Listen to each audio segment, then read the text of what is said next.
माननीय उपस्थित मेरे प्यारे बच्चों, उसी के साथ साथ हमारे विद्यालय मंदिर में उपस्थित पूरे शिक्षकगण को आज के दो विषय के बारे में आपसे मैं बातचीत करना चाहता हूँ। और मेरी वाणी आपको आपके दिल को लगना चाहिए बोले तो मेरी मातृभाषा तेलुगु में मैं आपसे बात करना चाहता हूँ। इसका अर्थात यहाँ पर आज का शुभ अवसर पर हमें आज का दिन वसंत पंचमी है। इसका अर्थात माता सरस्वती का जन्मदिन। उसी के साथ साथ भारत देश के लिए कई लोगों ने प्राण गंवाए और त्याग किए। ऐसे लोगों में उनके त्याग के बलिदान के ऊपर आज हम सुख के अनुसार यहाँ पर सुव्यवस्थित के अनुसार खड़े हैं।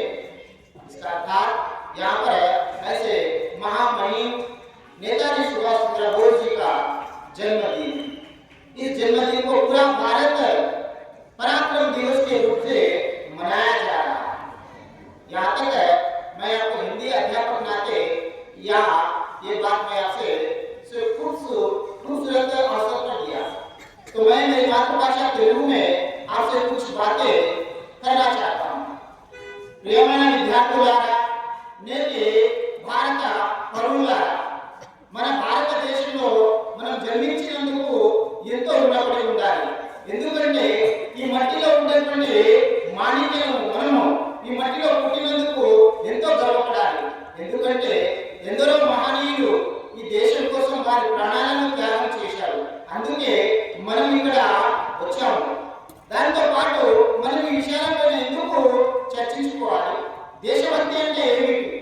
అసలు దేశభక్తి కోసం మనం ఎందుకు ఇంత ఆరాటం చేయాలి అంటే, మన దేశం కోసం మనము ఎన్నో సంవత్సరాల నుంచి దాదాపుగా 200 సంవత్సరాలు మనల్ని ఆంగ్లేయులు పాలించినప్పుడు అలాంటి దుస్థితిని మనము నేటికి కూడా కొన్ని వ్యవస్థలలో వారి యొక్క కర్తవ్యము మన పైన ఉన్నది. కొన్ని వ్యవస్థలలో మనం చూసుకుంటే కలెక్టర్ అనేటువంటి ఎన్నో ఉన్నతమైనటువంటి పోస్ట్, ఆ వర్డ్ కలెక్టర్ అనేటువంటి మాట ఆంగ్లేయులు వదిలేసినటువంటి మాట. కానీ అట్లాంటి చదువుకోటే మనం ఈ ప్రపంచాన్ని కూడా శాసించవచ్చు. మనకు సంబంధించినటువంటి నేతాజీ సుభాష్ చంద్ర బోస్ అనేటువంటి వ్యక్తి స్వతంత్ర సమరయోధుడే కాదు, ఒక విద్యావేత్త, జ్ఞాని. ఎందుకో తెలుసా? ఆయన జన్మించినది 1890 సంవత్సరం జనవరి 23న ఒడిశాలోని కటక్ అనేటువంటి ఆయన పెద్ద పుణ్య దంపతులైనటువంటి జానకినాథ్ బోస్, ప్రభావతి దేవి అనేటువంటి పుణ్య దంపతులకు ఇలా పుట్టారు. అంతేకాకుండా ఈయన 9వ సంతానం. వారి కుటుంబంలో మొత్తం 14 మంది ఉంటే అట్లాంటి 14 మందిలో 9వ వ్యక్తి మన నేతాజీ సుభాష్ చంద్ర బోస్ గారు. ఈయన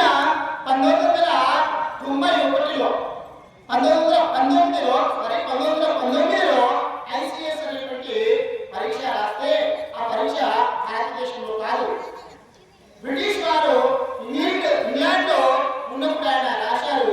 అప్పుడు భారతదేశంలో మొట్టమొదటి వ్యక్తి ఐసిఎస్ పాస్ అయినటువంటి వ్యక్తి ఎవరైనా ఉన్నారంటే మనకు నేతాజీ సుభాష్ చంద్రబోస్ గారు. ఎందుకంటే ఆ రోజులలో అత్యున్నతమైనటువంటి పదవి ఆయనకు వ్యామోహం కాదు, అట్లాంటి పదవిని కూడా ఆయన త్యాగం చేశారు. ఎందుకంటే నా దేశమే ముఖ్యం, నా ప్రజలే ముఖ్యం, నా దేశంలో నివసించేటువంటి ప్రజల యొక్క శ్రేయసే నాకు ముఖ్యమని అన్నారు. కానీ ఈ రోజులలో భారతదేశంలో స్వార్థం ఎక్కువైపోయింది. అదేవిధంగా నేను బతకాలి, నేను మాత్రమే బతకాలి అనేటువంటి ధోరణిలో ఈ దేశము కొనసాగుతా ఉంది. అందుకే మనం భారతదేశాన్ని అభివృద్ధి చెందుతున్న దేశమే అంటున్నాం, కానీ అభివృద్ధి చెందిన దేశం అని అనట్లేము. అయితే మనకు మన దగ్గర ఉన్నటువంటి వ్యవస్థలు, మన దగ్గర ఉన్నటువంటి సిస్టమ్ ఇదంతా చేంజ్ అవ్వాలంటే నేటి వాళ్ళే రేపటి పౌరులు అయినటువంటి వారు మీరు. ఎందుకంటే మనకు ఈ ప్రపంచాన్ని శాసించేటి అధికారాలు కాదు, ఈ ప్రపంచాన్ని శాసించేటివి కేవలము జ్ఞానము, విద్య, బుద్ధి, సత్వినయము, మీ క్రమశిక్షణ. ఇవన్నీ ఉంటేనే మనలో కూడా ఏదో ఒక శక్తి ఉన్నది, అమోఘమైనటువంటి శక్తి.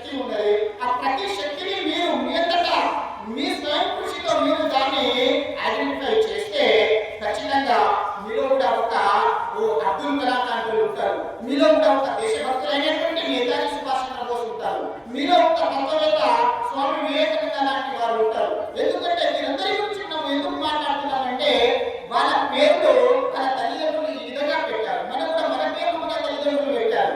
మనకు ఎగ్జాంపుల్ గా పెట్టారు. మన ప్రతి ఒక్క క్లాస్ లో కావచ్చు, ప్రతి సబ్జెక్ట్ లో కావచ్చు టాపిక్ ఒకటే చిన్న టైటిల్ ఉంటుంది, కానీ దాని సారాంశం చాలా పెద్దగా ఉంటుంది, కొన్ని పేజీలు ఉంటుంది. అందుకే మీలో ప్రశ్నించే గొంతు అవ్వాలి. ఆ ప్రశ్నలోనే మీ యొక్క జ్ఞానాన్ని మీరు రూపొందించేటువంటి తత్వం మీలో రావాలి. అది ఎప్పుడైతే వస్తుందో అప్పుడే మన భారతదేశము అభివృద్ధి చెందిన దేశంగా పరిగణిస్తుంది. ఎందుకంటే ఈ విషయాలు ఎందుకు చెప్తున్నానంటే మనకు లీడ్ ఇండియా 2020 అనేటువంటి మూమెంట్ స్టార్ట్ చేసింది ఏపీజే అబ్దుల్ కలాం గారు. కానీ ఆయన మన పైనే అధికమైనటువంటి నమ్మకం, అపారమైనటువంటి నమ్మకం, విశ్వాసము ఆయన ఉంచారు. కానీ సో మనలో ఐక్యమత్యం లేదు. అందుకే ఆయన కళలు కలిగినటువంటి కళలు 2020కి మన దేశము అభివృద్ధి చెందుతున్న దేశంగానే ఉన్నది, కానీ అభివృద్ధి చెందిన దేశంగా కాలేదు. ఇప్పుడు మాననీయులైనటువంటి ప్రధానమంత్రి దామోదర్ దాస్ నరేంద్ర మోడీ గారు 2047 విజన్ 2047 వరకల్లా మన దేశము ఖచ్చితంగా అభివృద్ధి చెందిన దేశంగా ఉంటుంది అనేటువంటి దృఢ సంకల్పంతో మన తెలంగాణ స్టేట్ మళ్ళా మన భారతదేశం ఈ ఇద్దరు కూడా ఇద్దరి యొక్క ఏకాభిప్రాయంతో, ఎందుకంటే అందుకే మనకు ప్రతి ఇప్పుడు గవర్నమెంట్ సైడ్ లో చూడండి రైజింగ్ తెలంగాణ 2047 ఒక లెగసీ ఉండేటువంటి ట్యాగ్ కనిపిస్తూ ఉంటుంది. इसलिए अपने देश को आजाद 2047 में आया. మన దేశానికి స్వతంత్రం ఎప్పుడు వచ్చిందయ్యా అంటే 1947 ఆగస్టు 15న. మళ్ళా 2047 వచ్చేవరకల్లా మనకు 100 సంవత్సరాలు అవుతుంది స్వతంత్ర భారతదేశంలో ఉన్నాము. కానీ ఈనాటికి కూడా మన దేశంలో ఎన్నో అఘాయిత్యాలు జరుగుతున్నాయి, ఎన్నో గృహత్యాలు జరుగుతున్నాయి. మనకు ఇవన్నీ మన భారతదేశంలో ఉన్నటువంటి వ్యవస్థలన్నీ ఏకీకృతమై భ్రష్టాచార ముక్త భారత్ మనము స్థాపించాలి. అంటే వితౌట్ కరప్షన్ ఇండియాలో మనం చూడాలి. ప్రతి వ్యవస్థలో కరప్షన్ అనేది ఉంటుంది. ఇట్లాంటి కరప్షన్ మనము విడనాడాలి అంటే ఇలాంటి విధానాలు వల్లనే. ఎందుకంటే మనము ఫస్ట్ మన జీవితంలోనే మన యొక్క దారి చూపేటువంటి వ్యక్తులు ఎవరయ్యా అంటే మన తల్లిదండ్రులు, దాని తర్వాత ప్రైమరీ ఎడ్యుకేషన్ టీచర్స్, దాని తర్వాత లోక్జ్ఞానాన్ని ఇచ్చేటువంటి మేధావులు. మీ విద్యాలయ మందిరంలో ప్రతి ఒక్కరూ ఒక అంశాలలో నిపుణులై ఉన్నారు. ఇవన్నీ విషయాలు మనం ఇక్కడ మాత్రమే తెలుసుకుంటాం, అంతేగాని బయటకు వెళ్తే మనకు అవన్నీ ఏం తెలియవు. కాబట్టి మనకు మన జ్ఞానంతో పాటు విద్యతో పాటు సత్ప్రవర్తన అనేది కూడా చాలా ముఖ్యం. ఎందుకంటే ఎవరి దగ్గర అయితే సత్ప్రవర్తన, సద్వినయము, క్రమశిక్షణ ఉంటుందో